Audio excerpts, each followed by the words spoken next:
భీమవరంలోని జిల్లా కలెక్టరేట్ కార్యాలయం ఉంటుందని స్పష్టం చేశారు భీమవరం జనసేన ఎమ్మెల్యే పులపర్తి రామాంజనేయులు. ప్రస్తుతం ఆయన ఉన్న రైతులు మాట్లాడుతూ సార్ గతంలో అనేక అపోహలు జిల్లా కలెక్టరేట్ కార్యాలయం ఇతర ప్రాంతాలకు తరలి వెళ్తుందని, ప్రస్తుతం మీరు చెప్పిన దాని ప్రకారం కలెక్టరేట్ భీమవరంలో ఉంటుందన్నారు. ఎక్కడ ఉండబోతుంది? ఇంటిగ్రేటెడ్ కలెక్టరేట్కి ఎంత శాతం నిధులు విడుదలయ్యే అవకాశం ఉంది?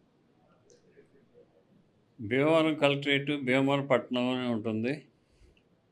అది మార్కెటింగ్ యార్డ్లో పెట్టాలని చెప్పి ఎంపీ గారు మేము నిర్ణయం తీసుకున్నాం. త్వరలో దీని మీద ఒక నిర్ణయానికి రావడం జరుగుతుంది. 100 కోట్లు ఖర్చు పెట్టి ఇంటిగ్రేటెడ్ కలెక్టరేట్ ఆఫీస్ నిర్మించాలని చెప్పి ఆలోచన చేస్తున్నాం. అంటే భీమవరం చరిత్రలోనే అప్రోచ్ రోడ్ల నిర్మాణానికి నిధులు విడుదలవడం చాలా చరిత్రాత్మకం. ఎంత శాతం నిధులు విడుదలయ్యాయి?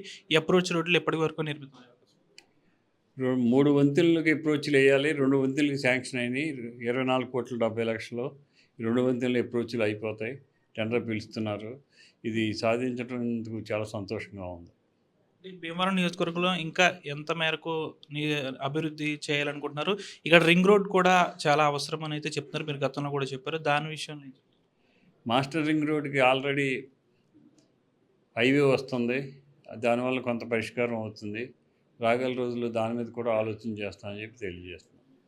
భీమవరం నియోజకవర్గంలోని భీమవరం మార్కెట్ యార్డ్ సమీపంలోనే జిల్లా కలెక్టరేట్ కార్యాలయం ఉంటుందని స్పష్టం చేశారు. దాదాపు 100 కోట్ల మేర దీనికి నిధులు సైతం విడుదలయ్యే అవకాశం ఉందని అయితే ఎమ్మెల్యే పులపర్తి రామాంజనేయులు అయితే స్పష్టం చేశారు. వీడియో జనశేఖర్తో మన ఆర్టీవీ భీమవరం నుంచి. చరిత్ర సృష్టించినోడు